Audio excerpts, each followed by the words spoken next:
Oo, tama po kayo diyan, Representative Ellie. Ito nga po yung isa sa mga ikinababahala ng ating mga kababayan, lalo na siguro sa ibang mga rehiyon umano ay mas mapaboran pa itong mga negosyante at mga employers kaysa doon sa Mm. pangangailangan din ng ating mga kababayang manggagawa.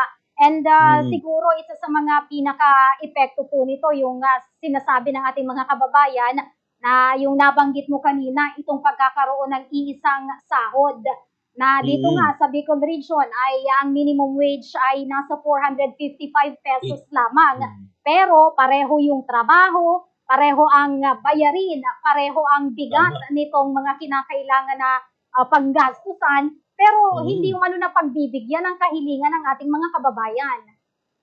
Mm. Tama po 'yan. Eh, 'yan ho yung binabanggit ko, eh, kaya meron nakabinbin ngayon sa Kongreso na House Bill number 8081. Ito yung National Minimum Wage Act na layuning buwagin na yung provincial rate.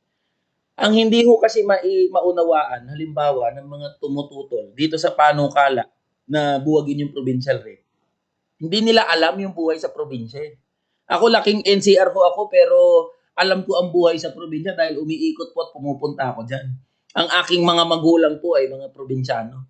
Nasaktuhan lang ho na pumunta sila sa NCR. Pero ang punto ko po dito, lahat ng basic commodities, yung minimum basic na pangangailangan ng mga manggagawa at ordinaryong Pilipino, hindi nagkakalayo, eh. Diyan sa Legazpi City halimbawa, eh, ang bigas po diyan parehas lang din naman ang presyo ng bigas dito sa Metro Manila.